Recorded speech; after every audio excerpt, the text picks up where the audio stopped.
Султан Раев. Таке.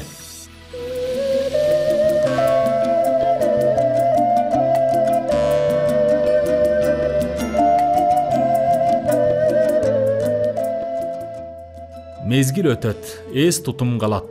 Ошол эс тутум түбөлүктүүлүккө айланат. Капитал. Кыргыз саясатынын марксы, атамекендик бизнестин Рокфеллери кыргызга эмгектенсең гана жалкоолукту жеңесиң деген насаатты калтырып кеткен Табалды Эгембердиев тууралуу күлкү ые аралаш эпитафия.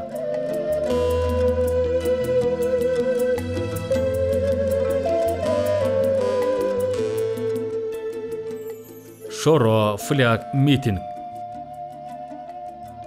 Табалды. Анын атын сүймөнчүлүк менен баарыбыз Таке деп коёр элек. Адам жаныңда жүрсө, аны менен күн алыс жолугуп, жакын көрүп жүрсөң да, анын жакындыгы менен баркын, кадырын өз убагында түшүнбөйт экенсиң. Чагылгандын кылычындай чабылган мезгилде бир жанып, бир жалт этип элинин эсинде калган бу адамдын бейнесине али штрихтер тартылайлык. Жакындан билгендер кээде гана чочугансып, үн катып калбаса, анын ысмы мезгил өткөн сайын адамдардын жадынан чыгып бараткан таасирди калтырат.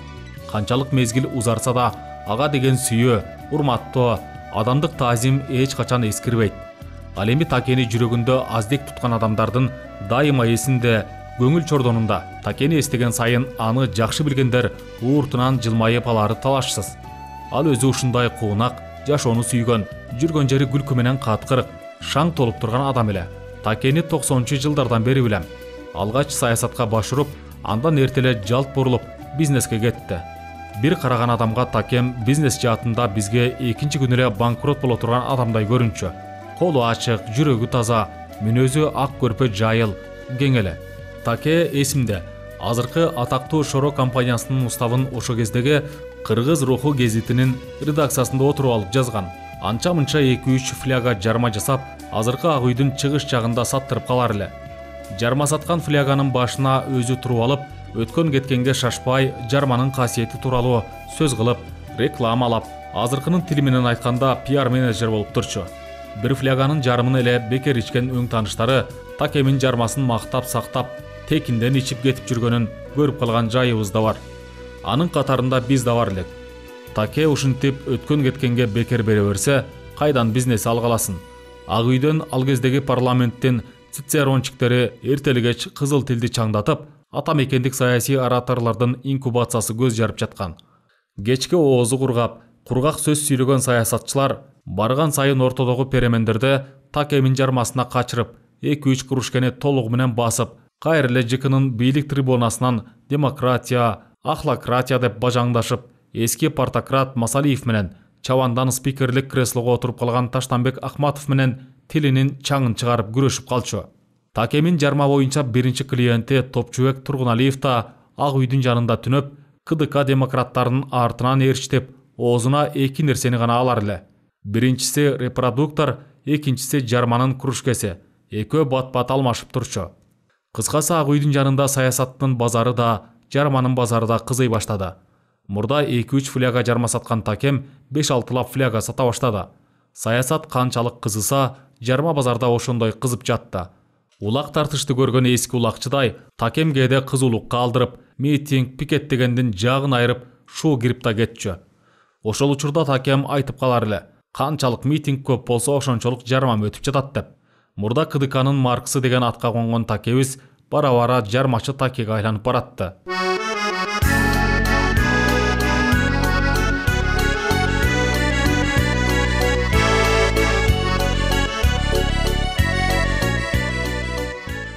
Демократия метрикасы.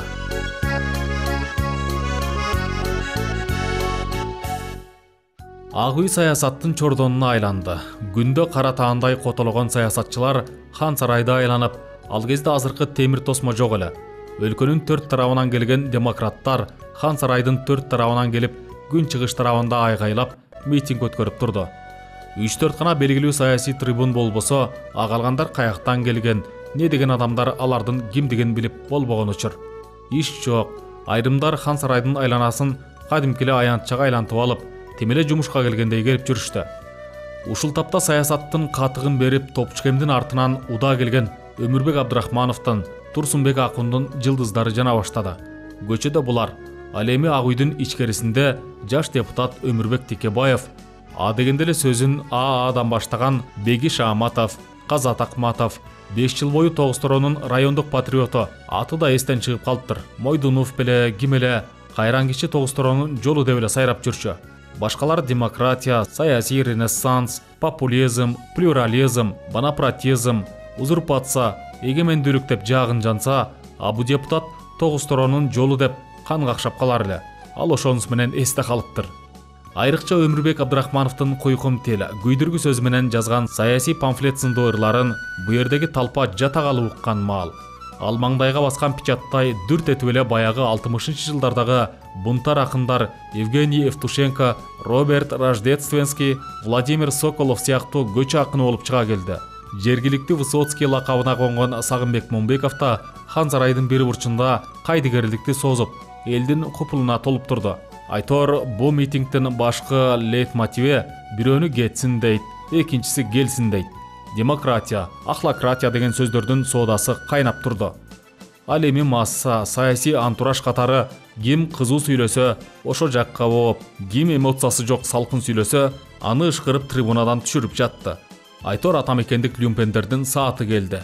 Бирок бул люмпендерге караганда Такем алдаганча билимдүү да, илимдүү да, саясатты кокодон алып сүйлөгөндө баары жай намазын жайып отуруп та калар эле. Ушинтип алгачкы жолу кыргыз демократиясынын метрикасы жазыла баштады.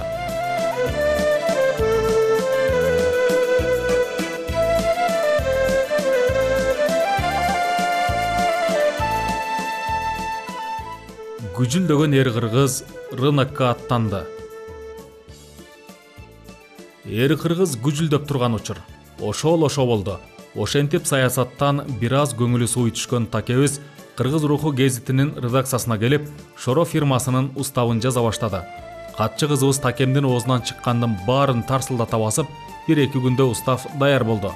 Бир күнү мени, Беке Назаралиевди, Мамат Сабыровду, Алик Акималиевди, Турусбек Мадылбаевди, Карбалас Бакировду, Сарооз балапан журналист Нургазы Мусаевди чакырып алып, баарыбызды бир кабинетке отургузуп, Шоронун уставын окуй баштады.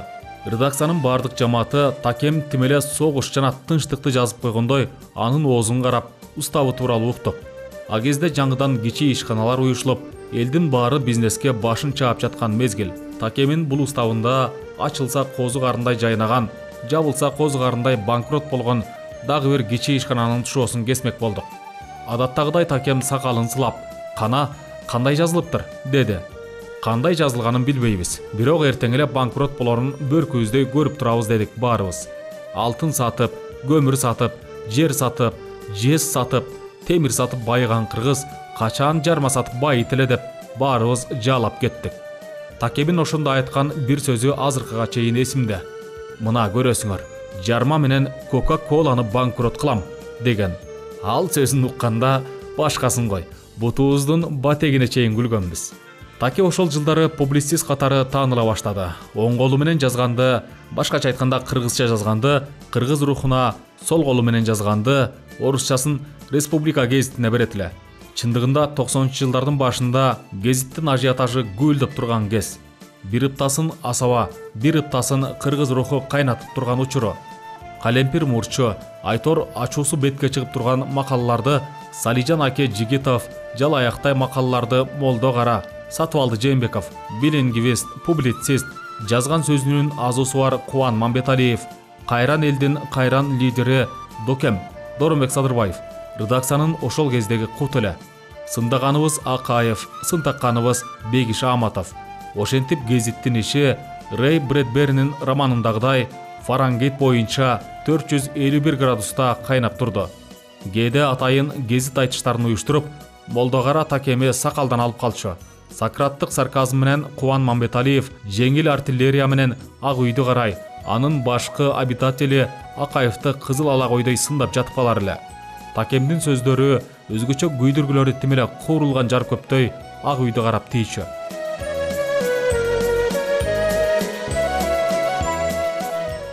Устав жана жарма жарыш же Мера замедленного действия. Кийин Такем өз уставы менен жарма жарышка кетти. Кээде гана жазып калбаса, биротоло бизнести безгекке сайып иштеп калды. Бир күнү ошол кездин ММКнын жалпы эрмеги Аскар Акаевичтин ак үйүнөн телефон зыңылдап калды. Султан Раев бекен деп телефондун ары жагы сурады. Бери жагында турган биз "Ооба, Султан Раев" деп жооп бердик. "Тез келиңиз, сизди президент чакырып жатат" деди. "Кайсы президент?" деп сурап жибериш керек да. Кайсы байке? Бир эле президент бар да, Аскар Акаевич" деди телефондун ары жагы. Телефондун бери жагындагы колубузду майда калтырак басты. Өмүрү чакырбаган президент бүгүн эмнеге чакырып калды деген суроо мээге сайылды да калды. Ошо замат эле гезиттин подшипкасын аңтар теңтер карай баштадык. Жакын арада аны сындадыкпы, же ал тууралуу сын макала чыктыбы деп. Барактап ийдик бир боо гезитте. Кашайып бир жума мурда эле Такемдин чоң сын макаласы чыккан экен. Бу макаланы гезитке жарыялап жатканыбызда башкача окулду эле. Жарыялагандан кийин кашкайып таптакыр башкача окулду. Оттон алып гүлгө, гүлдөн алып отко президентти салган бу макаланы жарыялап жатканда кашайып каякты карадык эле деп зам редакторум Мамат Сабыровго карайм. Ал мени карайт. Анын үстүнө өлгөнгө көмгөн кылып, ушул учурда Бекен Назаралиевдин кыргыз саясий коллажынын атасы Иван Крамскойдун "Христос в пустыне" деген картинасына коллажды да берип салыш керек эле да. Чөл, ташка көчүк басып, Христос отурат. Ойлоо, болгону Христостун башынын ордунда Аскар Акаевдин башы. Муну жарыялап жатканда баарыбыз жоон саныбызды чапкылап күлгөнбүз. Күлгөндүн шору ушу да. Мына эми анын штаб-квартирасынан звондап жатат. Келе кой деп. Санабыз санга бөлүндү. Макем экөөбүз бири-бирибизге суроолуу кадалып калдык. Айла качып турду. Эми эмне кылмак элек? Гезитке күчтүү макаланы же сүрөттү жарыялап коюп, базар коргон тарапка сызып кетмей, Бекендин адаты бар эле. Кашайып алда эски адатын кармап, иш сапар менен кетип калган экен. Макем экөөбүздүн бири-бирибиз менен кармашканыбыздан пайда жок. Мен чыйрала түштүм. Суроо берсе эмне деп жооп берем деген ызгыт ой мени чакчалекейге салды. Айтор, кош ата журт уулуң кетти майданга дегендей, дедик да чыйралган бойдон ак үйгө жетип бардык. Көрсө мени гана эмес, Табалды Эгембердиевди да чакырыптыр. Мына Жанатан Жандалбаска салган суроо туура болуп чыкты. Акаев Такемин макаласы боюнча чакырганы карандай чындыкка окшоп баратты. Такемин жанына басып келдим да, коркконго кош көрүнөт болуп, "Таке, сиздин баягы макалаңыз боюнча чакырса керек" дедим. Ал да жүнү үрпөйүп, чочуп турган немеде үйүн катты. Жарма бизнеске кеткенден бери дымып, эчтеке деле жазбай жүргөн Такем. Эми минтип ат теппей, жылан чакпай этектей макаланы жазып, башынан аягына дейре биринчи президентти көк чыбык менен шыбап калыш керек да. Такем жазганда ар бир сөздүн ортосунда "Мера замедленного действия" деген балекети жүрчү. Тим эле Эзоп оозуна түкүрүп койгондой күйдүргү жазар эле. Окуган адам күлкү терапиясын алар эле. Окуган адамга күлкү, аны гезитке баскан адамга не да күлкү болуп турду. Жооп бериш керек. Курч жерлерин кайчылап салсаң болмок экен деп бушайман тарта баштады Такем. Таке өзү сындын стихиясына кирип алса, сөзсүз кармаган жерден кан, жазган жердин жалынан ала турган. Бу макалада бычактын мизиндей курч жазылганын повторный окуганда, болгондо да Акаевдин кабылдамасында турганда экөөбүз тең сездик.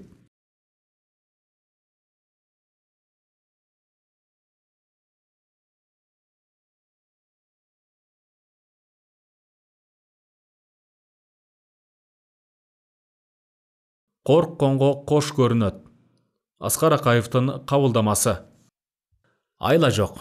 Ушундайда курч жазасызбы? Дедим. Минтип чакырып каларын кайдан билдим, сүкө? Деди Такем. Экөөбүз күйпөлөктөп турсак, бир маалда Анарбек Бакаев, КГБнын төрагасы, Мейраждин Зулпуев, биринчи вице-премьер-министр, Эднан Карабаев, тышкы иштер министри келди. Айтор 5-6 чогулуп калдык кабылдамада. Токойго өрт кетсе, ыкташа калган айвандардай, Такем экөөбүз барган сайын бир бурчка ыкталып калдык. Макаланы КГБда окуган экен да. Аскар Акаевдин абийирин эл аралык деңгээлде төгүп салган экенбиз да. Тышкы иштер министри келген соң, ал эми булардын катыгын бергиле деп биринчи вице-премьер-министрге тапшырма берет го деп шыпшынып калдык. Бир маалда катчы кыз келип, "Сиздерди Аскар Чукутаевичтин." А кезде Аскар Чукутаевич президенттик администрациясынын башчысы эле. "Кабинетине өтсүн" деди, деп калды. Экөөбүз биротолот түңүлдүк.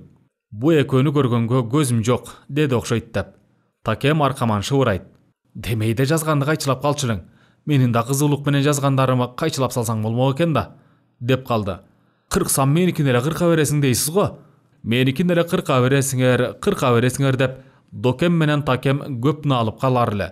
Мына эми толук бердик. Аягы эмне менен бүтөт? Толук чыгарганбыз, деп акырын Такеме шыбырадым.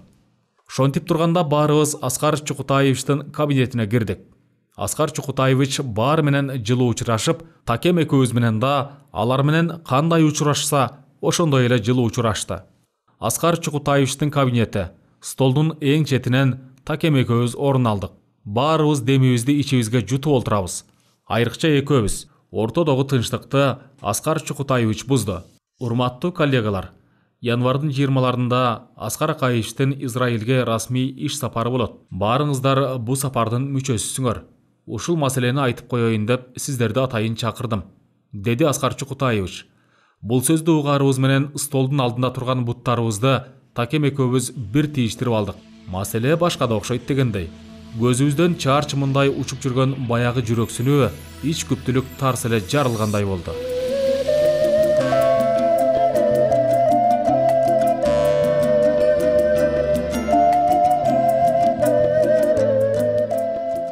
Чукутаевичтен дресс-код. Израилдин протоколун билесиздер. Өтө строги.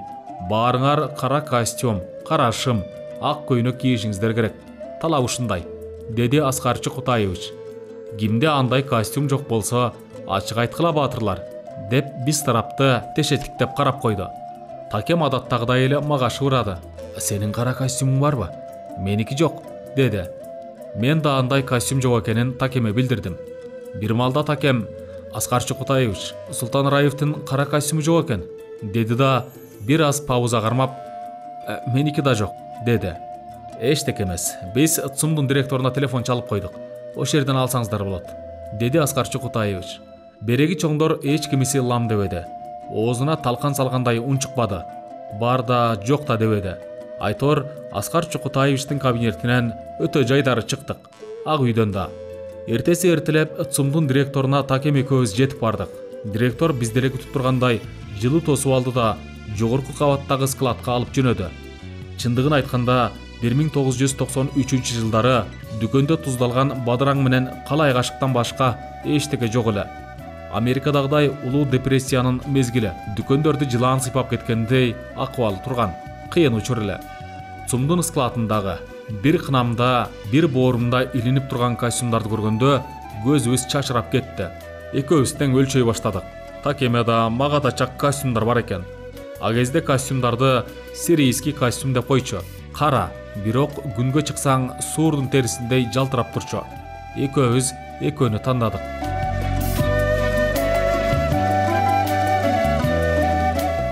Бесплатный сыр, только в мышеловке.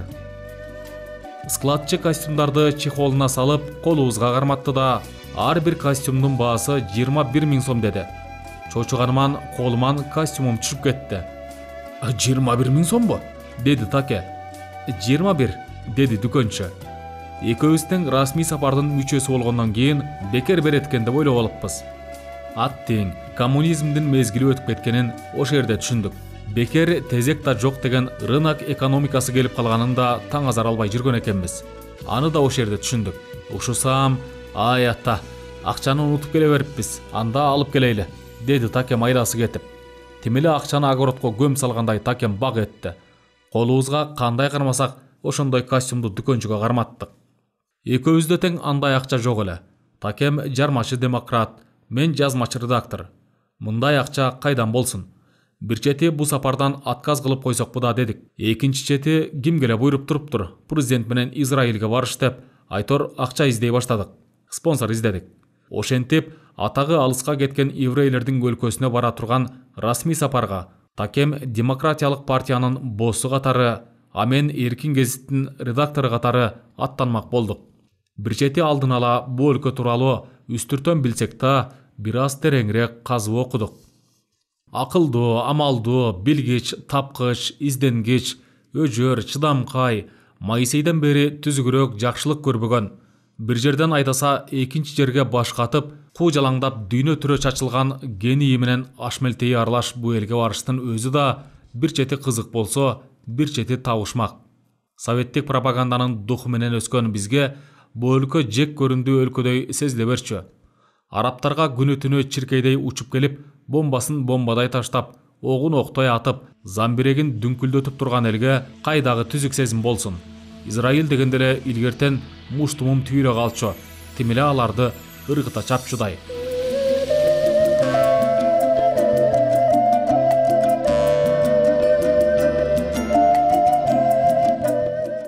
Костюмга акча издемей азабы. Айтор, Такем экөөбүз алыскы сапарга даярдана баштадык. Израилдин госпротоколу, анан биздин президенттик администрация башчысы урматтуу Аскар Чукатаевич айткан кара костюм, ак көйнөк экөөбүздө тең жок. Такем Маркстын Капиталын жатка билгени менен, чөнтөгүндө Капитал аттуудан жарты чака жок учуру. Окшошкон абысындай экөөбүз жанагы кашайгыр кара костюмга тыйын издей баштадык. Мен тааныгандын баары ушул тушта бири калбай банкрот болуп какшып турган чак экен. Бирөөнөн бир тыйын чыкпады. Такемин тааныштары да тунжурап туруптур, алаканы жукарып, биздин расмий сапардын урматына. Ал да жарты теңге таппаптыр.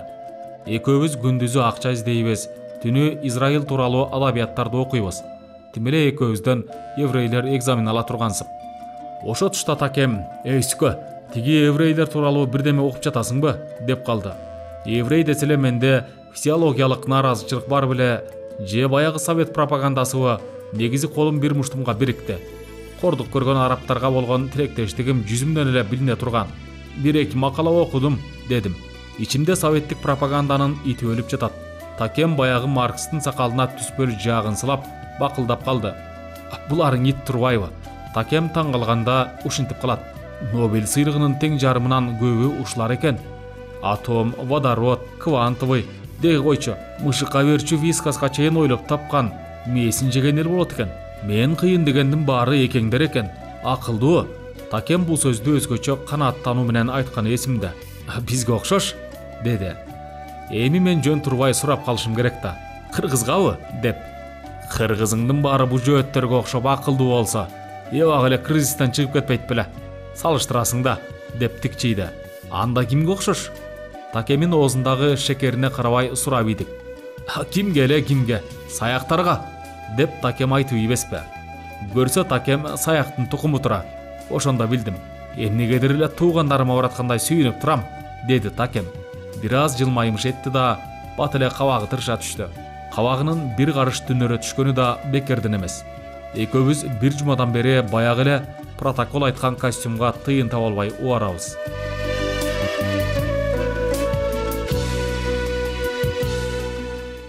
Жарасул жана пул. Таптым, деди Такем. Жарасулдан сурайбыз, деди. Жарасул Осмоналиев агезде атактуу Дастандын ген директору. Дастан көп тармактуу фирманын президенти. Алгачкы улуттук капиталисттердин бири эле.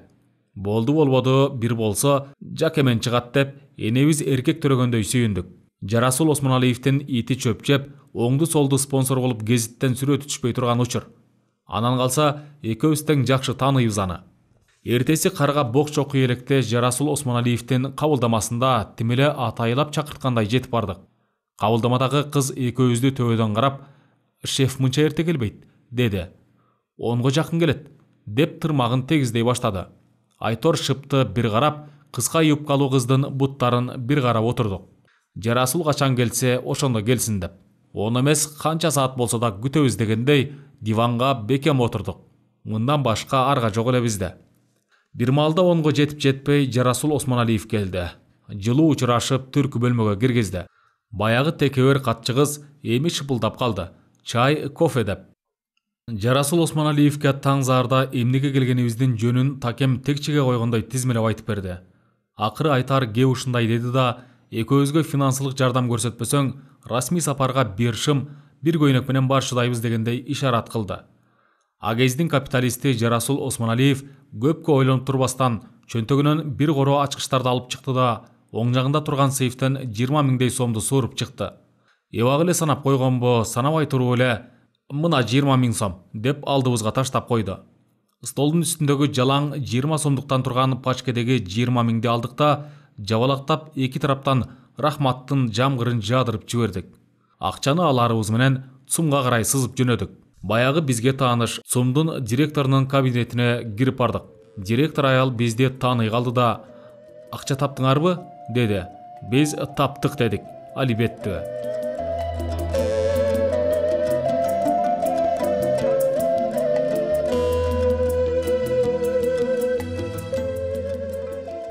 Жыландай жалмап кеткен чиновниктер. Жалгыз костюм жарашыгы. Баягы складка кайрадан бизди алып кирди. Кашайып топ костюмдан жалгыз эле костюм калыптыр. Илинген жеринен шап иле калган Такем биринчи болуп кие баштады. Кийди, көрдү, өлчөдү, күзгүгө каранды.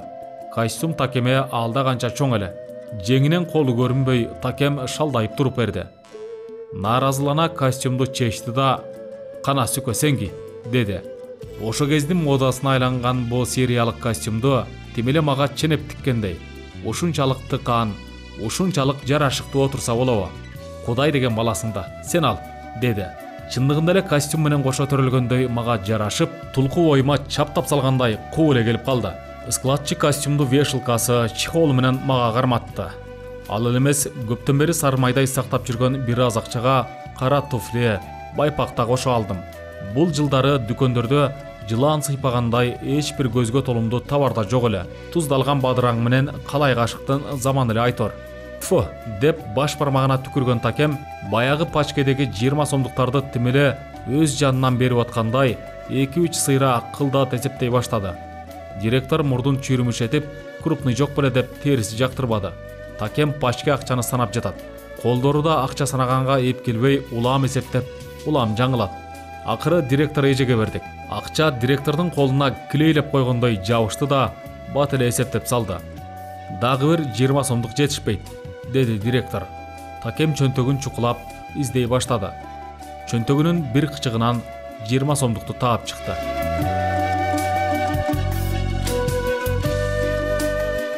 Табалдыга табылган асарти кийимдер же Деникиндин жоокери. Акчаны карматтыкта кайрадан ойго баттык. Такеме дагы акча издей турган болдук. Бирок убакыттын аздыгы, эң башкысы акчанын табылбастыгын эске алып, Такеме көрүнгөндөн убактылуу кийип барганга костюм, ак көйнөк, галстугу менен кара туфли издей баштадык. Расмий сапарга чукул калды. Тезирээк таппасак болбочудай болуп калды. Такеми кыздын баласындай жасай баштадык. Костюмду Турдали Орозбаев деген бизнесменден, ал азыр Туркияда. Көйнөктү Бакыт Өмүралиевден, азыр Америкада жашайт. Галстукту Асан Ормушевден, Кыргыз Кувейт университетинин ректору. Кара туфлини Такемин бир эски таанышынан алдык. Такем расмий сапарга толук даяр болду. Мен үйгө барып баягы жаңы костюмшумду кийип, күзгүнүн алдынан чыкпайм. Тим эле куюлушуп калды. Костюм мага, мен костюмга. Бу костюм ошо 90-жылдардын өзгөчө модасы эле. Күнөс жерге чыксаң, суудан чыккан суурдай жалтырап, алыстан бир укмуш көрүнөр эле. Эми мен ушул костюмум менен эле еврейлерге уялбай бара турган акыбалга жеттим. Такем болсо тим эле Деникиндин жоокериндей, ар кайсы адамдан алынган кийими менен расмий сапарга шаймашай турду.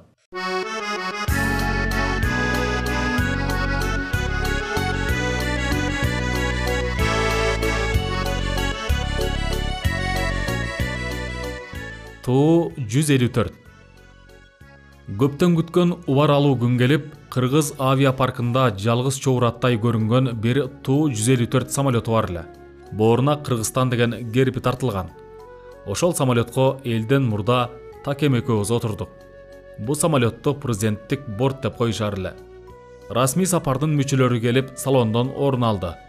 Баягы эле Зулпоев, биринчи вице-премьер-министр, Бакаев, КГБнын төрагасы, Карабаев, тышкы иштер министри, Жекшенкулов, ЖКнын эл аралык бөлүмүнүн башчысы, атактуу Левитин, Аскар Акаевдин кеңешчиси, жаш демократ Табылды Эгембердиев, анан биз. Баарыбыз ААнын келишин күтүп жаттык. Бир маалда маңдайы да жалтырап, тиштери да жалтырап, а кезде ААнын алтын тиштери бар эле. Биринчи леди Майрам Акаеваны ээрчитип кирип келди. Майрам Акаева ал кезде көзүмө өтө интеллигенттүү, сылы кайым көрүнгөн. Майрам Акаеванын кийген кийими да жупуну, чарлакей аялдардын кийими бар эле. Алгачкы жылдары ушунусун көп кийип жүргөнүн ММКдагы сүрөттөрүнөн байкап калчубуз. Бу кезде канайым табына келелек учур. Ошол кийими менен салонго президентти жандап кирип келди. Президент жана биринчи леди биз менен учурашып, алдыңкы орунга отурду. Килтейген самолетто болгону 10 киши. Анын дене сакчысы менен расмий сапарга аттандык. Чоң самолеттун салонунун орто ченине Такем экөөбүз отурдук.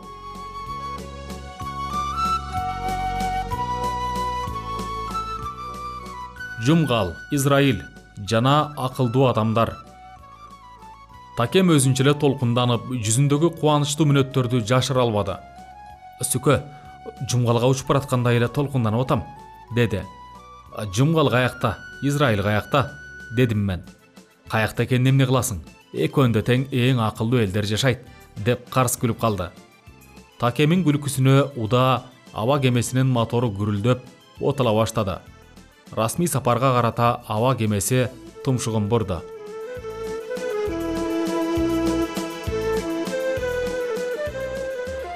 Аскар Акаев жана Майрам Акаева. Түнү оп биздин учак Тель-Авивге конду.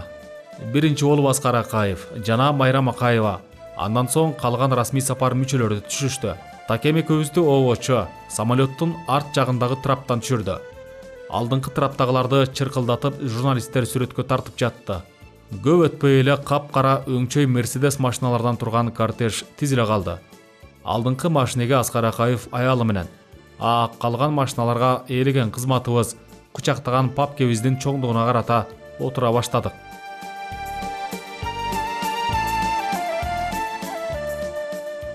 Кортеж жана комфорт. Кортежде 7 машина, эң арттагысы Такем экөөбүздүкү. Баарыбыз кызмат даражабызга карата отурдук да, алдыдагы мигалкасын жандырган полиция машинасынын артынан куйрук улаш жөнөй турган болдук. Такем жакшы жашоого бат эле көнөтүштүбү, шак эле машинанын алдыңкы отургучуна ак мээлей колуна кийген шофёрдун жанына көчүп басты. Бир маалда биздин машинага колуна рация кармаган татынакай кыз келди. Ал көрсө Израилдин протоколунун кызы экен. Такем отурган алдыңкы эшикти ачып, англисче «Мүмкүн болсо артка отурсаңыз, бул орун меники» дегендей сылык жылмайып, алдыңкы орунду эбак ээлеп алган Такеме кайрылды. «Түү иттике, мунун ордуна отуруп алган окшойм», деп колуна кармаган сумкеси менен арткы эшикти ачты да, машиненин оң тарабында отурган мага «Жылары», деди.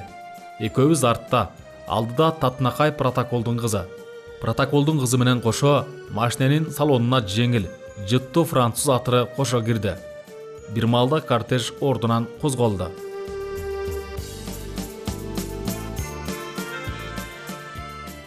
Такемдин сорриси yes. Түн бир окум болсо да, бу шаарда жашоо күндүзгүдөгүдөй эле экен. Уйгу-туйгу машинелерден баш айланат. Баары импортный машинелер. Биз отурган Мерседес да өзгөчө тыкан. Мындай машинеге экөөбүз биринчи жолу чүп отурабыз. Такем мага кайрылып калды. «Извините» деген сөздү англисче эмне дейт эле, деп. Университетте чет тилде жакшы окуганымдын пайдасы тие баштады.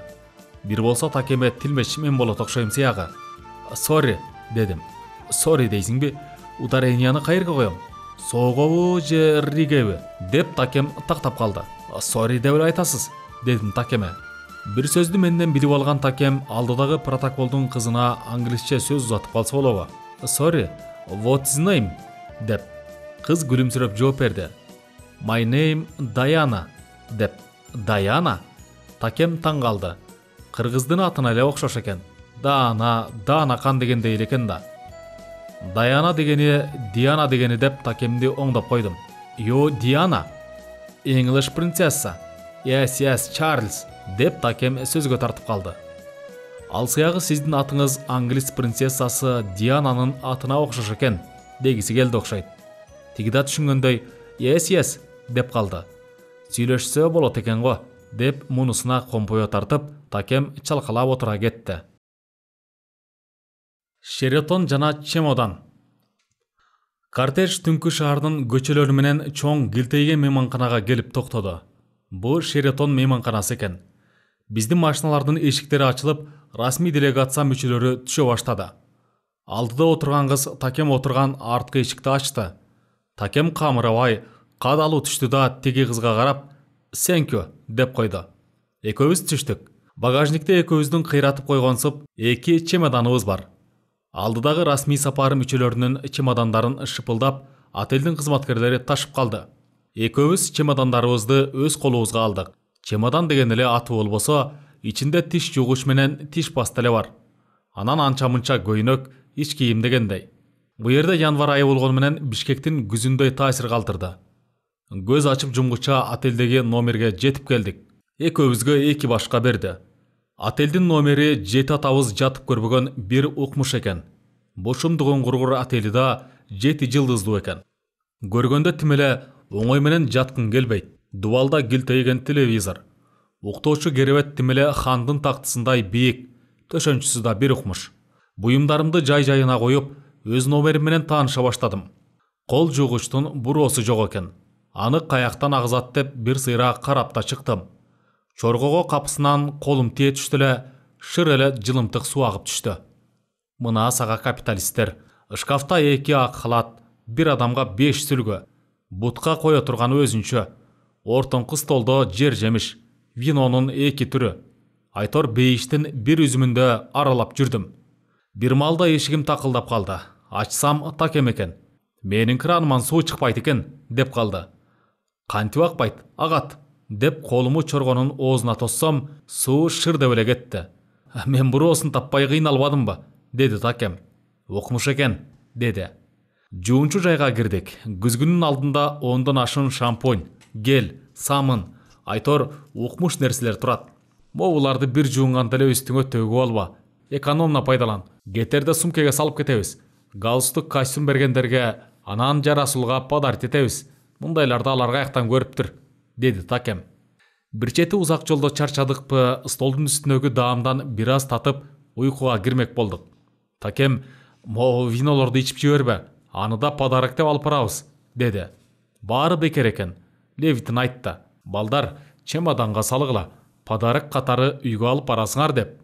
Отелге кирбей жатып, андагылардын баарын Левитин айткандай априходит этип алдык.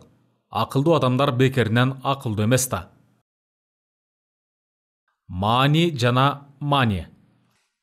Чындыгында эле экөөбүздүн баягыдай эле чөнтөгүбүз жылан сыйпагандай ныпым акча жок. Менде Бакыт Өмүралиев берген $50, Такемде деле $100 болсо керек эле. Ушундай тапкан ташыганыбыз менен Израилге келип отурабыз. Отелге кире бергенде Карабаев: "Ребята, завтра пойдем в 7:00. Шефтен мурда чыгып туралы сыртка", деген. Таң атты, жуундук, баягы костюмдарды кийиндик. Завтракка түштүк. Тарелканы алдык да экөөбүз тең тамакты шыкадык. Айтор бу шыкалган тамактын жарым эле желди. Көз тойбойт. Суук келет эмеспи? Салат десе эле тарелканы толтуруп алыппыз. Курсак тойду. Такем экөөбүз сыртка чыктык. Биз таңкы тамакты жеп бүтүп сыртка чыгып баратсак, береги аксакалдар эми келатыптыр жайкалып. Такем экөөбүз отелдин алдына чыктык. Баягы кортеж тизилип калыптыр. Полиция машинеси да, скорый менен пожар машинеси да. Көп өтпөй эле расмий сапардын башка мүчөлөрү чыга баштады. Карабаев саат 9:00 кортеж жылат деген. Барыбыз бир туугандай учурашып, кучакташа кеттик. Биздин чоңдорда сылык сыпа тартып калыптыр. Четте жүрүшсө анан. Ушумалда кызык башталды. Аны да Такем байкап отурбайбы? Көрсө расмий сапарга барган алтыбыздын ботинкебиз, үчөөбүздүн көйнөгүбүз окшош болуп чыкпаспы? Аны эч кимдикине кийген кийими окшобогон, ар кимден алып, сборный тандалма кийген Такем байкап отурбайбы? Чындыгында эле ошондой болуп чыкты. Баягы костюм баяны, Ажо жана Бухара. Көрсө, урматтуу Аскар Чукутаевич айткан кийимдер жөнүндө сөз болгондо, булардын бирөө да лам деген эмес. Такем экөөбүз эле ачык айтканбыз. Бизде жок деп. Биз акча таап келгиче ЦУМдан жоголгон кийимдин баарын ушулар алып алган экен. Акчалуу немелер да. Инкубаторда чегилген жөжөлөрдөй Ажону күтүп турдук. Бир маалда узун бойлуу, чап-жаак орус чыкты.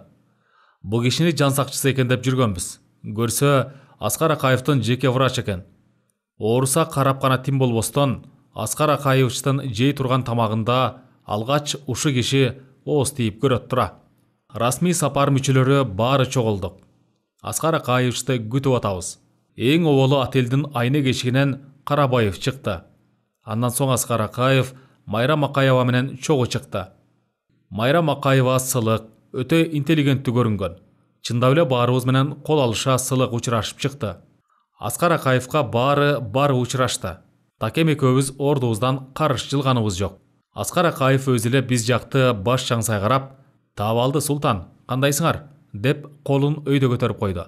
Расмий сапар мүчөлөрү баары ийин тийиштире, бир аз чымчык чогулушка баш кошо калды. Майра Макаева жана биз бериректе турабыз. Алабармандай көрүнгөн Такем бир кызыкты мага айтпаспы? Буда баягы чубалжыган костюмдун 2 аясынын уландысы болуп чыкты окшойт. Такем мени окчунураак жерге чакырды да кулагыма шыбырады. "Эй, балбан." Такем мени ушинтип койчу кеди. "Ал дагы Аскар Акаевдин костюмун карасаң.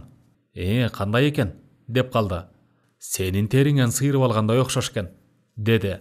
Аскар Акаевдин костюмун карасам, чындап эле Такем баамдагандай мен кийген костюмдун эле өзү экен. Бири-биринен айырмасы жок.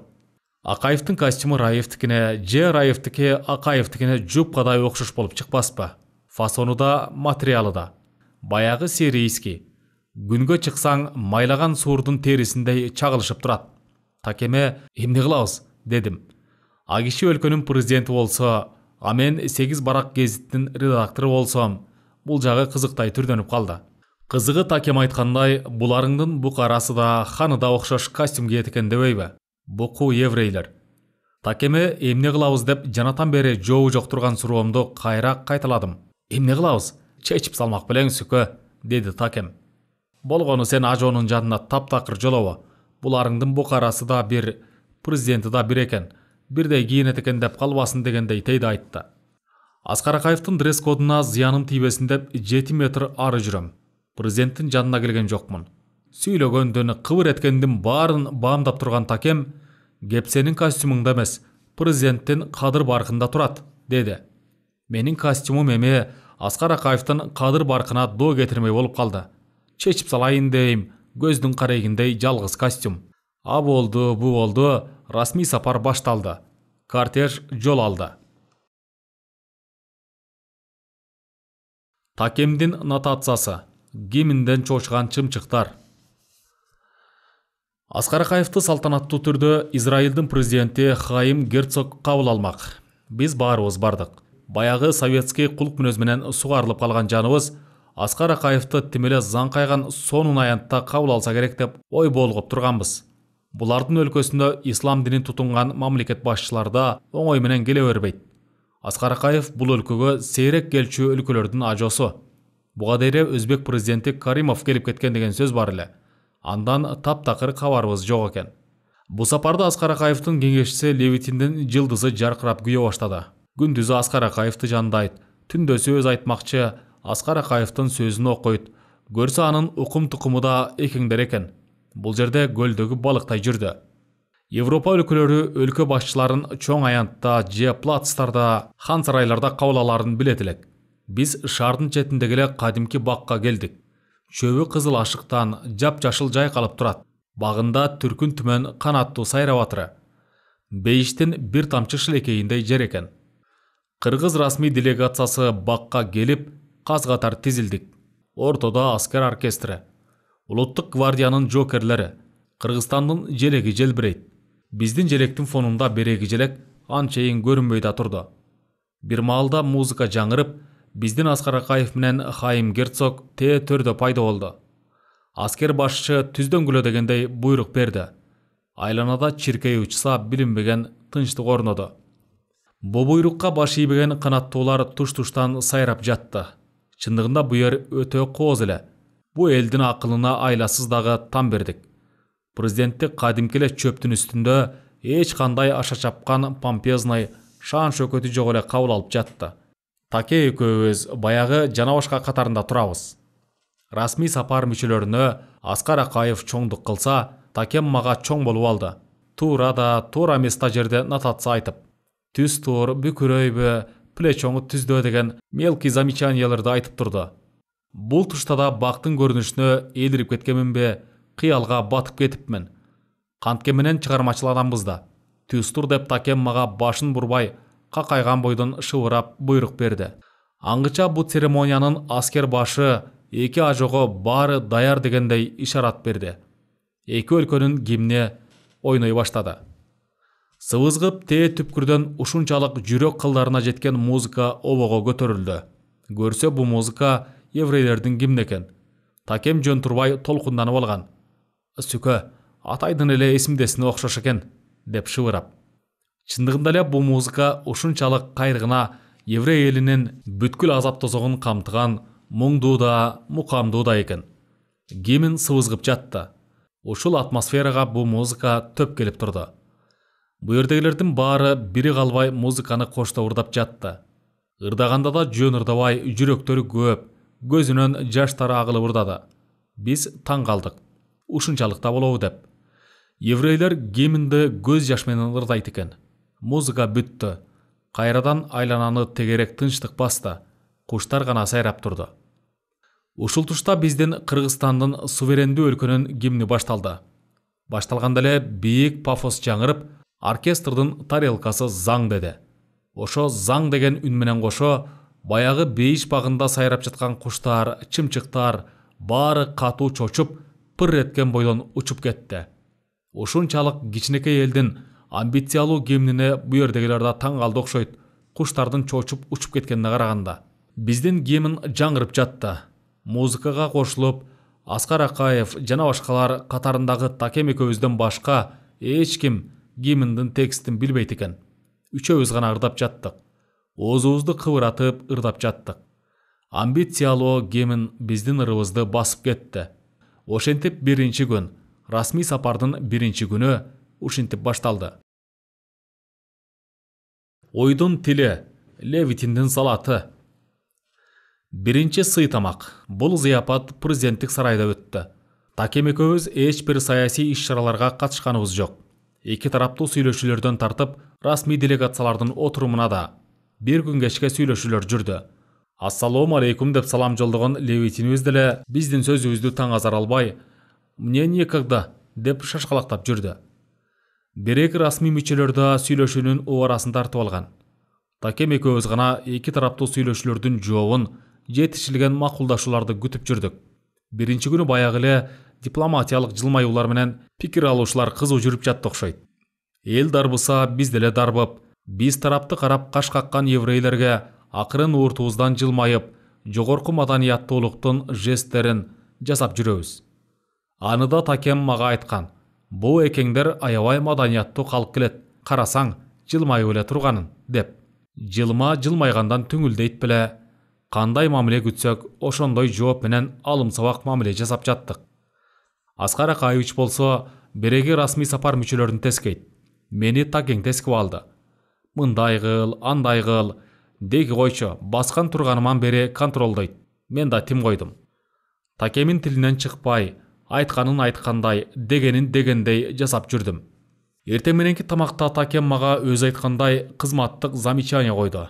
Көрсө мен саркы тамак учурунда капуста салатты вилка менен кармап, бычак менен 2-3кө бөлбөй эле согунуп жиберипмен.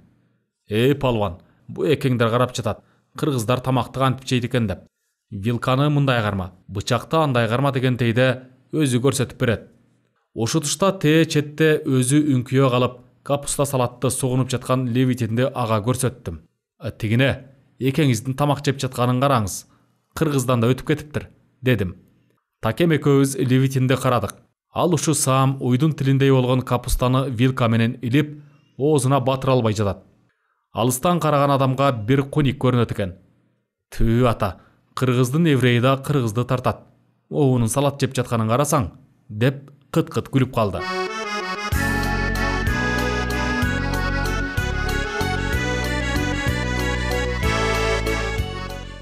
Официоз тамак. Такемин биринчи жеген соккусу.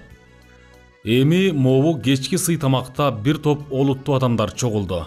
Ачка калсак да адептүү тамак жейли деп Такем мага установканы берди. Расмий сапар мүчөлөрү сый тамак берилүүчү чоң залга кирип жатты. Такем экөөбүз да аерге кирип бараттык. Коридордо турган экеңдин чиновниктерине аристократтарына баш ийип саламдашып баратабыз. Кээде ушу Такемин ашыкча жасакерлениши да чындыгында өтүп кетет. Ошол коридор менен ар кимге салам берип келатсак, бир маалда каңдай эле түшпөдүбү? Көрсө кызуу кеп менен келаткан Такем айнек эшикти катуу сүзүп алды. Көзүнөн чагылган жана түштү. Экөөбүз алдыбызда эле карап келатканбыз. Булардын айнек эшиги мынчалык байкалбасын көрбөйсүңбү? Аны Алабарман Такем байкабай тумшугу менен катуу сүзүп алды. Экеңдердин көңүлү жалт айнек эшикти сүзүп алган кыргыз демократтарына бурулду. Демократ болуу өз ата мекениңде гана эмес, четте жүргөндө да кыйын тура. Такемдин бети кызарып чыкты. Экөөбүздөн кашайып айнек терезени байкабаганыбызды көрсөң, баягы дипломатиялык жылмаюуну билбейсиң деп жаткан Такем терезе эшикти катуу сүзүп алгандан кийин делдиреп калды. Анын үстүнө ал ушу саам мага кызуу бакылдап, жан жагын карап баш ийкеп, Маркстын «Капиталынан» окугандарды айтып келаткан. Мына сага «Капитал», биринчи соккуну алдык.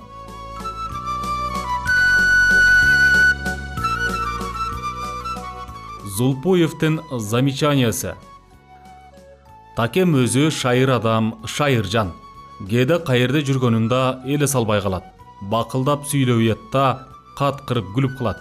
Бул жосун көп эле биринчи вице Зулпуев мырзага жага бербей, бир-эки курдай ага замечание койгон. Ай жигит, темеле Ош базарында жүргөндөй күпүлдөй бересиңби? Эл карап турат, деп кабагынан кар жадырып, Такеме сын пикир айткан. Мындай сөз тешик кулак демократтардын оң кулагынан кирсе, сол кулагынан чыгып кетет. Дег эле анысын ал деңизчи. Бирок Такем табиятынан бир рамкага сыйбаган, шарт-шурт жүргөн, айтканын айткандай, ойлогонун ойлогондой айтып салчу өзгөчө мүнөзү бар эле. Любой конфликттен кайкы учкан чабалекейдей чыгып кетчү. Зулпуев мырзанын эскертүүсүн да өөн албады. Номенклатуралык чиновниктен демократиялык адамдын айырмасы ушундай окшойт сыягы. Чиновник ойлойт, анан айтат. Демократ айтат, андан соң ойлойт. Такем ыгы келгенде сөздү дайыма жамбашка алып чапчу. Айтор сый тамак башталды.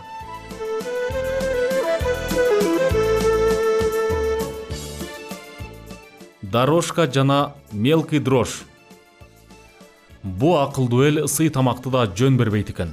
Эң оболу баарыбызды мармар таштан жасалгаланган узун коридорго тизди.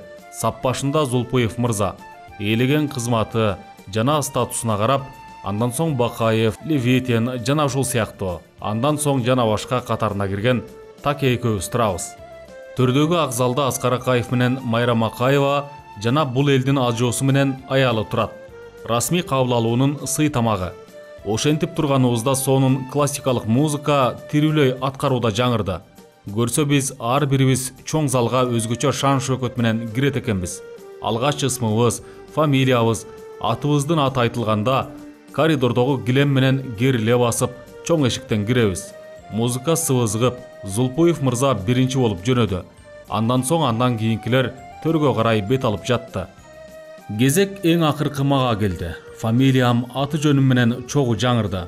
Баягы килем дорожка менен басып жөнөдүм. 15 метрлик килем мага 15 километрдей сезилди. Узарып кетти. Узарганы менин толкунданып кеткенимден болду сыягы. Тимеле кыл учунда бараткандай абалдамын. Акыры ичмен ойлоп коем. Кыргыз делегациясын уят кылбай, кулап кетпесем экен деп денем тызылдайт. Басып эле келатам, басып эле келатам. 15 метрлик килем барган сайын узаргандай сезилет.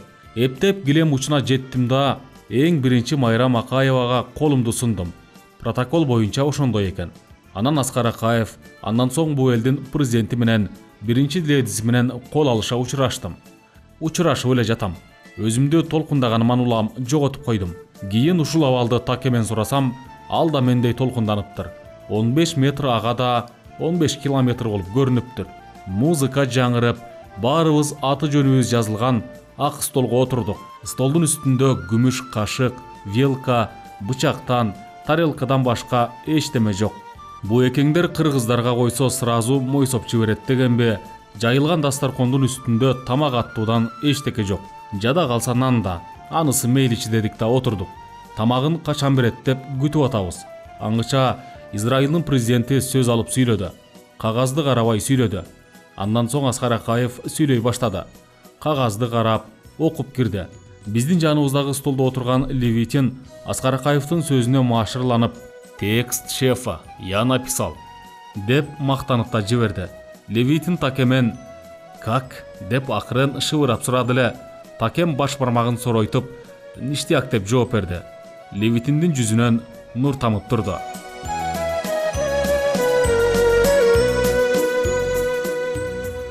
Позиция жана оппозиция. Сөз бүттү. Узак кол чабылды. Бир маалда бокалдарга кызыл вино куюлду. Тамак дале жок. Баарыбыз ордубуздан турдук. Биринчи тост эки өлкөнүн достугуна карата айтылды. Баары тартып жиберди. Биз да тартып жибердик.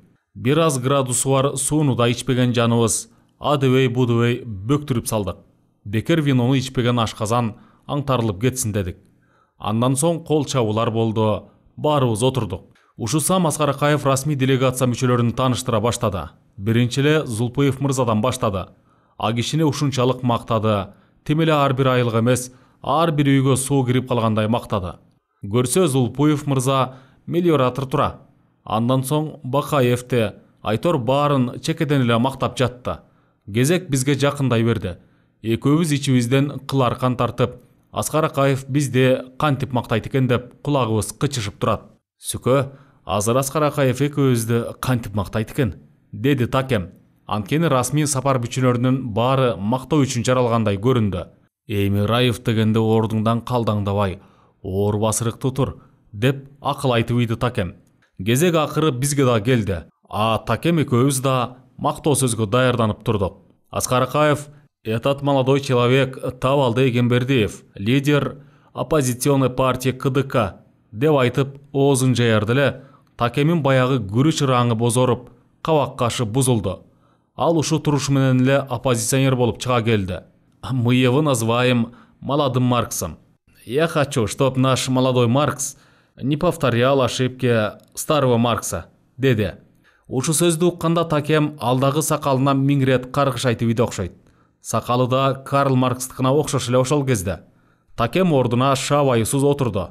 Кезек мага келди. «Эмне дейт экен?» деп чечекейим чеч ордумдан турдум. «А Султан Раев, главный редактор оппозиционной газеты «Кыргыз руху», деди Аскар Акаев. Окшошконго мушташкан дейт беле. Ал 2 мүнөттө экөөбүз Аскар Акаевка оппозиция болуп чыга келдик. Туура, сындачубуз. Бирок эми бөтөн жерде бизди деле мактап койсо деген тейделек. Кыргызстандан келген 13 адам 2ге бөлүндүк. 11 адам позиция, 12 адам оппозиция. Биринчи расмий күн ушинтип бүттү. Алдыбызга татынакай кештеленип жазылган кагаз коюлду. Көрсө кандай тамак жей турганыбызды экеңдер ушу кагазга менюга жазып коюптур. Ал кагазда 5 бармакта, жылкынын казык артасы да, пало да жок. Бизге аты тааныш эмес тамактардын аты жазылыптыр. Бул күн кимдин ким экендигин аныктады. Биз 2ге бөлүндүк. Оппозицияга жана позицияга. Экеңдер да бекеринен акылдуу эл эмес окшойт. Оппозицияга оппозициядай, позицияга позициядай мамиле жасай баштады. Демейдегидей эле 7 жылдыздуу отелден таңкы саат 7-де турмай, саарлык, андан соң кашайып позиция отелден качан чыгат деп күтүп турмай. Биз дайыма эрте туруп, отелдин алдында делегациянын сыртка чыгышын күтүп турабыз. Эми оппозициянын баш лидери деген титулду алган кайран киши да башкача каада күтө баштады. Эл карап турат, экеңдер байкап турат деп сүрдүү көрүнө баштады. Кече айнеге эшикти тарс сүзүп алгандан кийин маңдайы бир аз томпоюп чыккан, шишигендей түрү бар. Анан кантмек, сөзгө алаксып, эмоционалдуу сүйлөп, орто ылдамдыкта келаткан демократыбыз да кара басып байкабай калбадыбы терезе эшикте. Кашайып биз да байкабай калдык. Канк этип терезени маңдайы менен сүзгөндө баарыбыз карап калдык. Экеңдер да карап калды. Ошо күндөн баштап тамашага чала сүйлөгөн биздин Маркстын маскасы башкача өзгөрдү. Кадимкидей сүргүтүп, мага өктөм сүйлөп, машинеге отурсам мен эшикти ачмайын, андан чыкпай калды. Жакшы турмушка көнөтүшү бат экен. Эгерде биздин демократ жаза басып бийликке келип калса не заман болор эле. 3 күндөн бери экеңдер берген кара мерсте жүрө берип, Такемда өзүн оппозициянын тагында отурган кожо сезип калды. Экинчи күн расмий делегация мал катып отуруп саат 8:30-да чыкты. Андан соң тышкы иштер министри Карабаев чыкты. Анын чыгышы Аскар Акаевдин чыгарына дайыма сигнал эле. Ал адаттагыдай эле бүгүндүн иш планын айтат, ким эмне кылат, кайда барат, инструктаж берет. Майрам Дүйшеевна Акаева жана биз да. Бу сапар биз демлидер экөөбүз Майрам Акаеваны коштоп жүрө турган болдук. Бизди жоон топтон кескелдирик куйругун кырккандай эле кыркып салды тыш министр. Силер бүгүн Вайцман институтуна барасыңар, деди Такем экөөбүзгө карап. Бу экеңдер алибеттүү сөөлөт, бет толо жак жайган сакал, башында кийген кара биретке болсо эле биздин демократты илимий адам деп салыштыбы, айтор аталган институтка бара турган болдук. Вайцман институту биздин тилге салганда Илимдер академиясы деген эле сөз экен. Илимдер академиясы дебей эле ушу экеңдин аты менен атай салышыптыр. Анысы да ашынган илимпоз болсо керек деп болжоп койгонбуз. Кортеж экиге бөлүндү. Майрам Акаева а кезде чындап эле өтө интеллигенттүү, сылык аял эле. Аялдын баары эле башында интеллигенттүү, аягында кантип азуусу айчап чыган биринчи ледиге айланып кетет. Ага да таңбыз. Майрам Акаева адаттагыдай жогорку интеллигенттүүлүк менен экөөбүзгө кайрылды. Бүгүн чогуу болот турбайбызбы? Деп бир аз пауза кармады. Бу кеби демлидерге кандай угулду? Эмнегедир мага сөз бүгүн чогуу болот турбайбызбы? Козулар дегендей эле угулуп кетти. Майрам Акаева дайыма акыркы сөздү түшүнсөң, түшүнөрсүң дегендей туюк калтырып койчу адаты бар эле. Такем а сөздү кандайча улай түшүндү? Мен Майрам Акаеванын сөз кыраатына карап, ошондой эле түшүндүм. Айтор бу эки периштедей болгон козу эми ханыша Майрам Акаеваны жандамак, каякка барса ошо жакка бара турган болдук. Көч башы Майрам Акаева баштаган кортеж жылды. Адаттагыдай кара мерстин алдыңкы эшигин ачтым. Такем каадалып отурду. Эшикти ачпасам отурбайт, ачпасам чыкпайт. Оппозиция ушундай экен.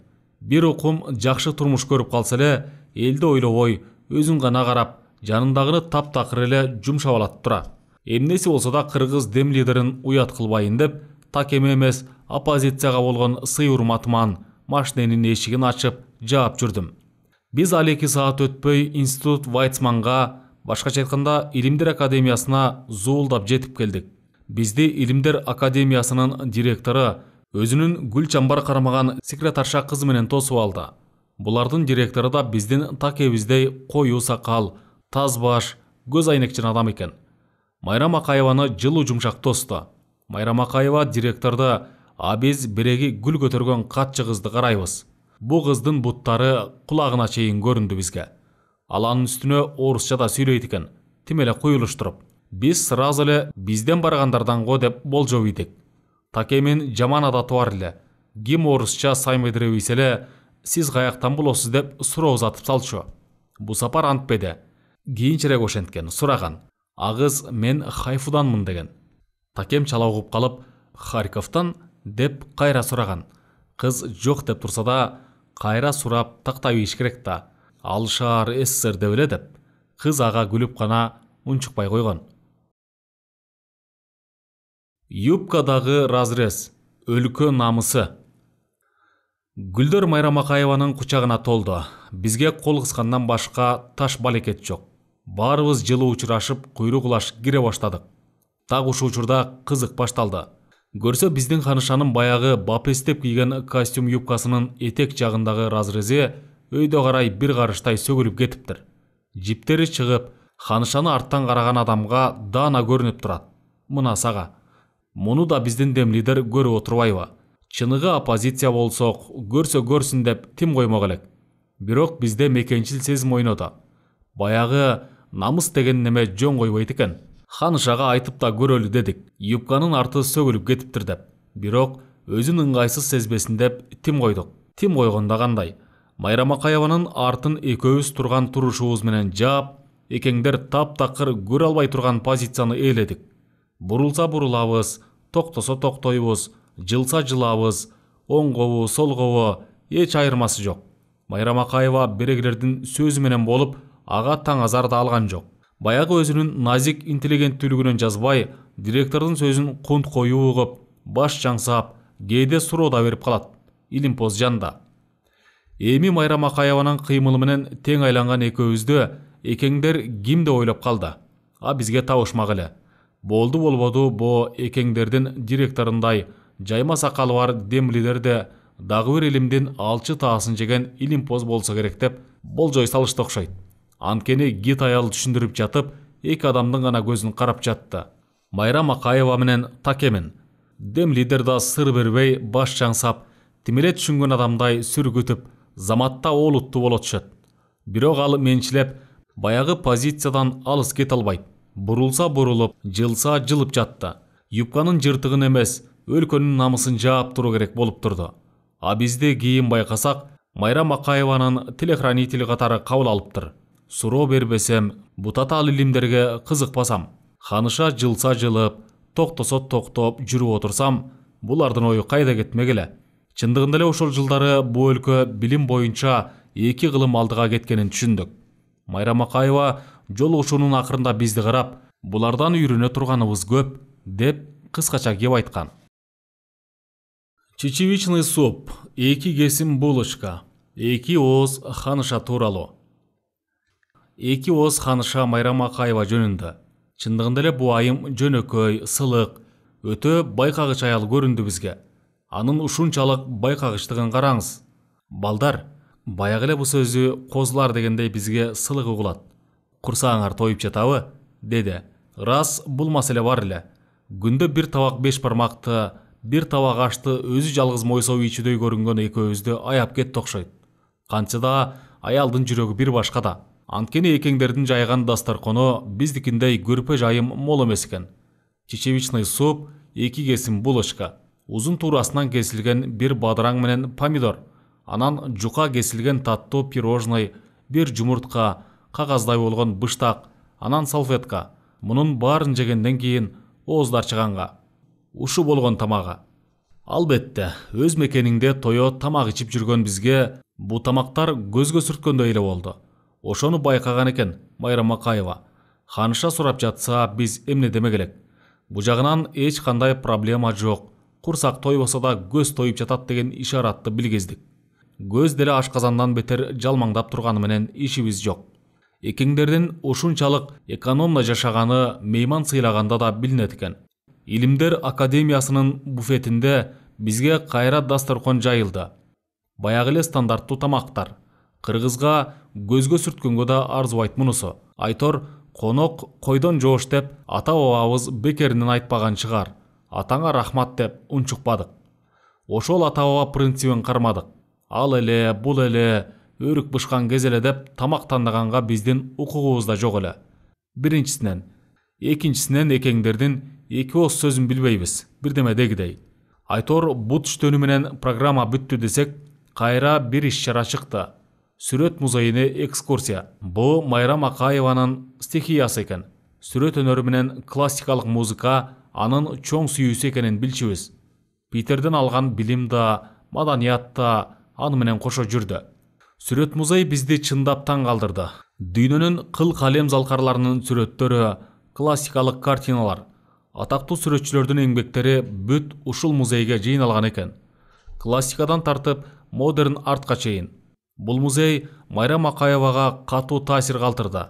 А биз болсо сүрөт өнөрүнүн дүйнөсүнө сүңгүп кеткен ханышанын юбкасынын артындагы жыртыкты булар байкап калбасын деп Майрам Акаеванын артынан калбай жүрөбүз. Айтмакчы, Майрам Акаевага дагы бир штрих. Ал алгачкы жылдары чарлакей костюм юбкасынын үстүнөн түшүрбөй кийип жүргөн. Аны телевизордон, жолугушууларда да байкап жүрчү элек. Бу кийимге канчалык сүйүүсү бар экенин билбейбиз. Бу жылдары имиджи да ошондой эле.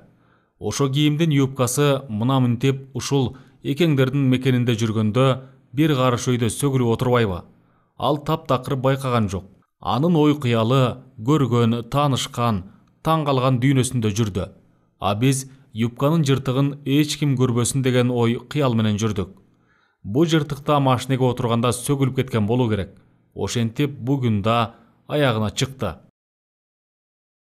Рок музыка уккан уйлар, ата мекендик фермалар. Отелге келгенде Такем экөөбүз суй жыгылдык.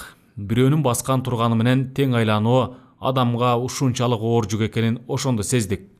Бөлмөгө кирдик да муздаткычтан ачып, катуу чарчаганыбыздан уламбы 3 бөтөлкө сыраны алып кулкунубузга сыргытып ийдик. Экеңдерди көрбөйсүңбү? Баягы муздаткычтан алып кулкунга уруу ийген сыранын акчасын бу отелден кетерибизде сыргытып алды. Экөөбүздүкүн кошкондо араң $150 жеткен акчанын баарын муздаткычтан ичип ийген сырага төлөдүк. Биз бу акчага бала бакырага, катын калачка, дос жарга бирдемке алабыз деп болжоп жүргөнбүз. Шүмшүйүп белеги жок кайтканбыз ошондо. Кызыл кепке кирип экөөбүз тең ата жотобуз тааныбаган экеңдерди мактап кирдик. Чындыгында эле канчалык азап тозокту, кыргынды көрсө да бу элдин уюткусу күч экен дедик. Илим жаатында алдаганча алыска кетиптер. Татаал илимдерди мындай кой. Берек эле бизге тааныш теманын чет бучкагын айталы. Сүт фермасындагы уйларды сааганын айт. Ал уйлардын турган жерин кара. Биздин ооруканадагы операционныйда мындай жалтырабайт, кафелденбейт. Уйларга ушунча шарт түзүлүптүр. Баары автоматташтырылган, таптаза. Күндө каранып турганга дуал бооруна күзгү да илиниптир. Биз таң калдык. Күзгүнү эмне илген? Ушунчалык шартты жакшы түзгөнүнөн уйлар өзүн адамдай сезип кетпесин деп, алдагы күзгүлөрдү дуал боору менен бирдей кылып илип койгонбу? Айтор, биз ага таң калганбыз. Көрсө уйлар өзүн күзгүдөн көрсө, өзү менен өзү общение кылып, желиндерин ийип, көп сүт берет тура. Ал гана эмес, саан учурунда уйларга рок музыканы угузат экен.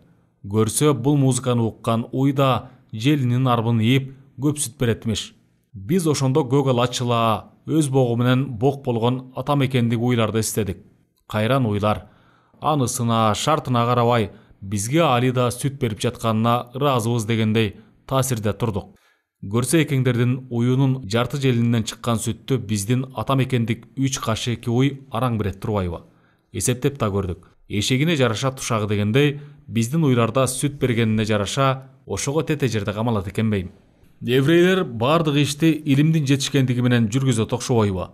Алма багыда, лимон талаасыда, айтор айыл-чарба өсүмдүктөрүнүн баары капельный сугат методу менен сугарылат экен.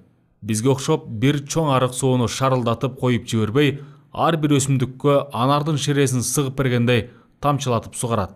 Бу иш компьютерге салынып, кайсы бак кандай суу ичет, анын баарын ошо компьютер чечет тура. Кетмен көтөргөн сугатчысы да жок.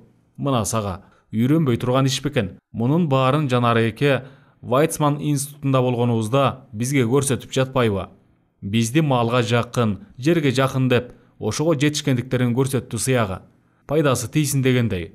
Ал эми так илимдер, кибернетика, энергетика, космос, прикладдык, фундаменталдык илимдер дүйнөсүнө кирип кетсек, чачыбыз жыдып түшчүдөй. Ал жагына баш бага албадык. Ал Такем экөөбүзгө кара токой эле. Чындыгында эле ошол күнү Такеми ой басты. Ой басканы бизде ушуну кылса болбойбу деген суроо болду. Жарма жасайм деп жан талашып, ак үйдүн айланасында фляга көтөрүп жүргөн Такемди чындап ойлончу маселе бул өлкөдө көп чыкты. Бүгүнкү көргөн билгендин баарын Такем бир сөз менен жыйынтыктады. Ай, көрбөйсүңбү? Кандай акылдуу эл деп. Кече көргөндүн баарын Такем түнү бою акыл чаргытып чыкканбы, жага бул өлкө катуу таасир калтырдыбы? Көрбөйсүңбү? Кандай акылдуу эл деп бүтүм чыгарган. Чындыгында эле булар ошондой эл экенин биздин Такебизге дейер эле канчасы мээсин кургатып, алчытаасын жегендер айтып койгон. Бирок биз да өз көзүбүз менен көрүп жүрүп, бу өлкөнүн таң каларлык жактарын ачтык. Баягы идеология менен тырмагынан төбө чачына чейин сугарылган бизге торпоктун терисин итке жаап койгондой эле таасир калтырды. Көрбөгөндөн көрө электин белгисиби, таң калганыбыздын чеги жок эле. Анан калса, чет өлкө дегенин кандай болот дегендей. Бу экөөбүздүн биринчи жолу четке чыгып, ак караны таанып жаткан кербезибиз. Эли негедир эле бизге ашынган акылдуу, куу деп угуп калчубуз андан мындан. Адамга окшогон эле адамдар. Ар кими өз иши менен алек. Бирок көчөдө аскер кийим кийген эркеги деле, аялы деле курал жаракчан. Ушул картина бизди ыңгайсыз абалга салды. Көрсө, бу өлкөдө аялдар да аскерде кызмат өтөйт экен. Арабтар менен бу жерде тез-тез конфликт болуп турат тура. Арабтар деле бу өлкөдө экеңдер менен аралаша жүрө берет экен. Эч өрөн-төрөн жоктой сезилди бизге. Анжиянга барып бышкан инжир жебей келдим дегендей, бу тарапка өтүп барган арабтар кучунашы кармаса, көрүнгөн жерден ок чыгарып, тарс-турс булардын жүрөгүнө кол салып, акырын аркы жээкти карай кетип калат экен. Ошондон биздин расмий делегациянын коопсуздугун катуу карашты. Ар жерде жан сакчылар жүргөнүн көрбөсөк да, кийин байкадык. Алар таптакыр өздөрү көрүнбөй, итабар алыстан көз салып, чекебелди тытып карап жүрөт. Келген адамдын коопсуздугу бул өлкөдө номер 1 маселе экен. Ак калпак жана космикалык бийиктик. Бүгүнкү күндө бул өлкөнүн өзгөчөлүгүн таанышуу менен башталды. Израилде 3 диндин мечити бири-бирине ийин тийиштирип тургузулган. Дубалдары бирок диндери башка. Мусулман, иудди, христиан диндеринин сыйынуучу жайы. Биз мусулман мечитине кирип, анын архитектуралык өзгөчөлүгү менен тааныштык. Албетте, мусулман мечитине киргенде баарыбыз бут кийимибизди сыртта калтырдык, чечип кирдик. Мечиттин имамы Аскар Акаевка жана башка расмий делегация мүчөлөрүнө бул ыйык жайдын таржымалын айтып берди. Анын айтымында 3 дин ушул аралыктан башталган окшобойбу? Көп маанилүү маалыматты алдык. Мечиттин имаратында кыргыздын шырдагына түшүрүлгөн орнаменттерге окшош оюмолорду көргөндө өзгөчө таң калдык. Көптү билгенге ынтызар такебиз имамдан 1-2 курдай сурап да жиберди. Көрсө бул орнаменттер кыргыздыкындай эле бир түшүнүктү берген символдор экен. Ошол жерде бир-экең такемин ак калпагын көрүп таң калган эле. Таң калганы сиздердин баш кийимиңер уштугой, көккө карап, космикалык бийиктикке окшоп турат экен. Мындай баш кийимди улуу элдер гана кийет деп таң кала ушул сөздү айтып, танообузду делдектетип салган эле. Албетте, мындай сөздү укканда сүйүнгөнүбүзгө чек жок экендиги талашсыз. Бөтөн жерде кыргыздын ак калпагы тууралуу ойго келбеген бийик сөздү айтып жатса, чын эле жанга жагымдуу сезилет экен. Атаң көрү, калпагыбыз көктү караган менен жашообуз бутубуздун учун карап эле өтүп жатат. Кубат ака айткандай, көңүлү көктө, буту тезекте дегендей. Өздөрү башына чынынын жартысындай болгон ак топусун кийип, биздеги маңкалар кийбеген баш кийим менен алдаганча алдыга кетип калыптыр. Буларга түшүнүп болбойт. 1 метр жердин да ширесин соруп алышат экен. Эч бош жер жок. Куру десе айырге лимон дарагын сайып салган. Анысы да бутагы сынчудай түшүмдү араң көтөрүп турат. Кибуци, жан баштап жатсаң сонунда. Бир күнү экеңдердин кибуци деген арт элине бармак болдук. Бу жакка сапар ала электе экеңдердин кибуциси тууралуу окуган, кыргызга тим жарашчудай жашоо экен бу кибуциде деп койгон жайыбыз да бар эле. Бу кибуциде иштесең да, жаныңы карч урсаң да акча дегенди көрбөйт экенсиң. Тамак ашың белен, кийимиң, жаткан жатагың, үйүң, турган жүргөнүң бекер. Айтор койчу, кайда барба бекердин жашоосу тура бу кибуци дегениң. Башкача айтканда, баягы эсил кайран СССРде коммунизм курабыз деп канчабыз дарбыдык эле, канчабыз ага жетпей калдык. Канчабыз анын кунун көрүп калды. Көрсө ал түзүм Леонид Ильич атабыз Брежнев менен бирге житип жоголгон экен. Айтор ошо коммунизмдин аралчасы ушу кибуц экен. Аны булар артель деп да коет экен. Ошол күнү ушул артелдин турмушу дегенде эмне, кай тарабыңды караба, бекер жашоо турбайбы? Дүкөндө дүкөнчүсү жок, кассада кассери жок. Пул деген неме бу жерде таптакыр иштебейт. Эли ток пейил. Айдактаткан чоңу жок, айтпаса иштебеген оңу жок. Айтор, бу артелде жогорку аң сезимдеги адамдар иштейт жана жашайт тура. Алыскы Кыргызстандан, мал жандуу Кыргызстандан келди дедибе, бизди сүт товар фермага алып барышты. Өзүнчө эле дворец. Мына дүйнөнүн ушу жеринде гана мал өзүн малдай сезбей, жараткандын бир жандыгындай сезет экен. Ойларга шарт, мындай мамиле ойду ыйык туткан индиялыктарда деле жок. Көрүп таң калдык. Уйлардын турган жери кымбат баалуу кафелдер шөкөттөлгөн. Баары автомат. Сааны да, суусу да, тезегин таштаса бир жел маяандай болгон аппаратты тезегин жерге түшүрбөй алып кетет экен. Эң кызыгы, уйлар чөп жеп жатканда классикалык музыканы укса, сүт саап жатканда рок музыканы угат экен. Муну таң кала сураганбыз. Уйларга чөп жеп жатканда абсолютный тынчтык, жан эргиткен жеңил классикалык музыка пайдалуу эмес.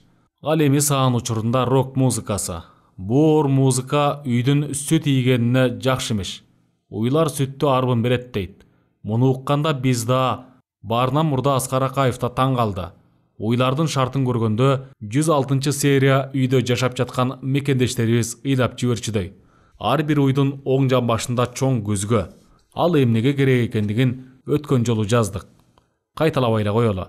Кыргызстандан барган бардык расмий эмес адамдардын баары таң калдык. Мал өзүнүн малдыгын чындап сезген жер ушул экен.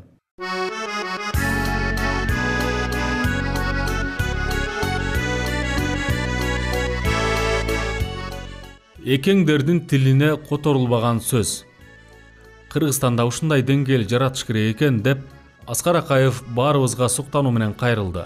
Баары керек дегендей баш ийкеди. Биз дагы. Бирок башты ийкеп эле келе жатабыз. Ийкегенден башкага жарабай турабыз азырынча. Бу кепти укканда жөн турбаган демократыбыз Табалды Эгембердиев Аскар Акаевдин оозундагы сөзүн жерге түшүрбөй, ошондо шыр айтып ийген эле. Урматтуу Аскар Акаев, бизде мындайды сразу эле уурдап кетет, деди. Баарыбыз демократты бир чети жактырбай, бир чети шылдыңдап күлүп ийдик. Күлгөнгө жеткирсин. Күлгөндүн катыгын беребиз го.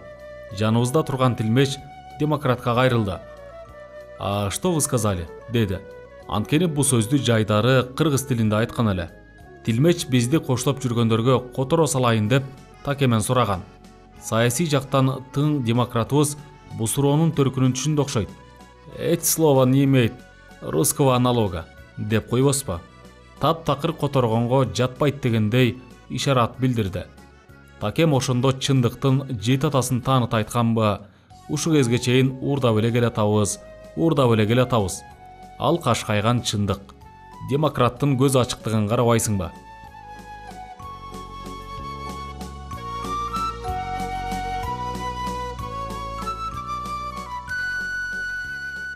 Наглый көгөн же еврейлердин коду.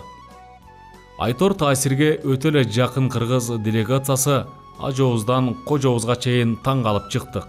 Экеңдер куу элби, акылдуу элби? Айтор ат тезегин кургатпай туруп, Аскар Акаевтан бу көргөн түшүнгөнү тууралуу таасирлерин сурай баштады. Эки кабат тизилген журналисттерге биздин жооп кызык, а бизге укмуштуудай шарттагы сүт фермасы кызык болуп турду. Албетте, эмоционалдуу Аскар Акаев эмоциясын жашырбай баарын төгүп салды. Өтө таң калуу менен айтты. Булардын ажоосу мындайды биринчи көрүп жатса, эли бирдемке көргөнбү деген эле таасир калды аягында. Бир маалда кайдан жайдан кыңылдап учуп көгөн пайда болду. Ал биздин жаныбыздан да шашкалактап учуп өттү. Интервью жүрүп жатат. Чымын учкан тынчтыкты бу наглый көгөндүн үнү бузду. Биздин ойлосок оюбузга келбеген көрүнүш болду. Ушундай идеалдуу тазалыкта бу көгөн кайдан жайдан пайда болду. Биздин деле ашмалтайы чыккан фермаларыбызда мындай көгөндү көп көрө бербейсиң. А могул көгөн каплет кайдан чыга калды? Ушу кызыгын кой. Эң кызыгы баягы көгөн биздин урматтуу ажообуз Аскар Акаевдин так эле кашкайып турган маңдайына консо болобу? Аскар Акаевдин маңдайын биз эле эмес, бу көгөн да жакшы көрүп калганбы? Тим эле тик учуп келип маңдайдын маңдайы Аскар Акаевдин так ошол тушуна конду. Эчтекеден кабары жок Аскар Акаев зор эргүү менен интервью берип жатат. Чындыгында эле өзү жакшы киши да жарыктык. Сүйлөсө ушу кишидей сүйлөсүн. Орус тили ушунчалык кооздолуп, бир укулукту чыкчу эле Аскар Акаевдин кебинде. Баягы наглый көгөндү көрүп, биздин аябай ачуубуз, жинибиз келди. Же учуп кетпейт, же анын маңдайына конуп турган Аскар Акаев сезбейт. Жарыктык киши, интеллектуал адамдын ушунусу бар да.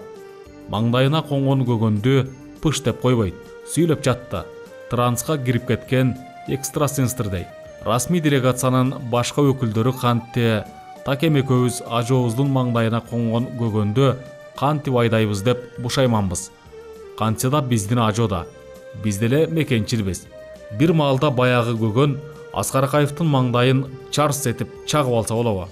Ошончо кичиден Аскар Акаевга конуп, так эле биздин ажоону чагып алыш керек да.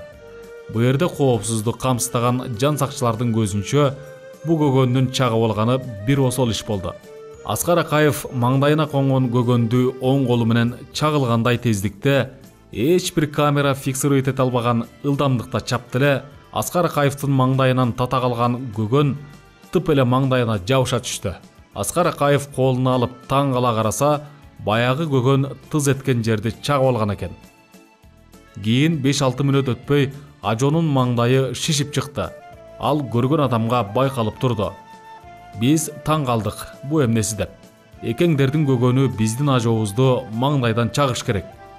Бу көгөн атайын тапшырма менен келип чактыбы, же кодировкалаган көгөнбү? Айтор кийин дүйнөлүк чырга айланган биздин элчиликтин ачуу чыры чыкпадыбы? Бу көгөндүн ишиби, же ошо көгөндөй эле Аскар Акаевдин көзүнүн карасы менен бирдей айланып жүргөн акыл кошчу Левитиндин ишиби? Айтор ат тезегин кургатпай бизге суроо артынан суроо келди.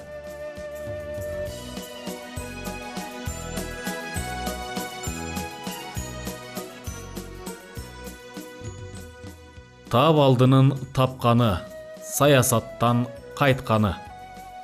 Айтор бүгүн ушундай таң каларлык окуялар менен коштолуп өткөн. Бул окуяны эстедим да бир нерсеге таң калдым. Таң калганым, ошол расмий визиттен кийин президент Акаев Такебизге көп сунушту айтып, бийик кызмат берейин деп бир нече жолу өзүнө чакырткан. Такем ошондо Аскар Акаевичке айткан дейт: "Сиз менин көзүмү ачтыңыз.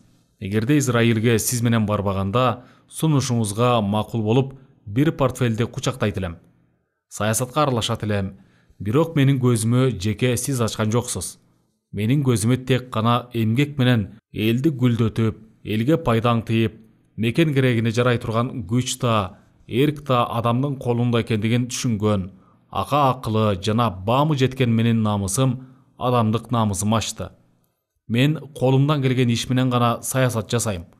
Көрсөм мээсин иштетип, кыбырап, өмүр бою мээнет кылган адамдын бактысы эмгекте турбайбы? Мен ушуну түшүндүм", деп Такем эшикти жаап чыгып кеткен дейт. Көп мезгил өттү. Такемдин көз ачыктык менен айткан сөзү уланып келатат. Анын уурдап кетет деген сөзү жашап атыры. Колго илингендин бардыгын уурдап гана тим болбостон, адамдын намысын, абийирин, өмүрүн уурдаган система түзүлдү. Бул системаны жок кылуу ал адамдын аң сезиминен башталат. Ал биринчи кезекте жаратмандык, түзүүчүлүк. Такем ошол жолду тандады. Ар бир адамдын жашоосунда өзгөрүүгө, турмуштун нугун таптакыр башка жакка бурууга, өзүнө өзү канааттанбай, бу жашоонун арабасын калдыратып келген боштукту сезген күн келет окшобойбу? Саясаттын түбү адамды алыска алып барбайт. Такем ушул чындыкты ырастап кетти. Адамдын башкы капиталы эмне? Өмүр. Өмүрдүн маңызы жана мааниси. Ушул улуу түшүнүк үчүн Такем бүткүл жашоосун арнады. Мезгил өтөт, эс тутум калат, ошол эс тутум түбөлүктүүлүккө айланат.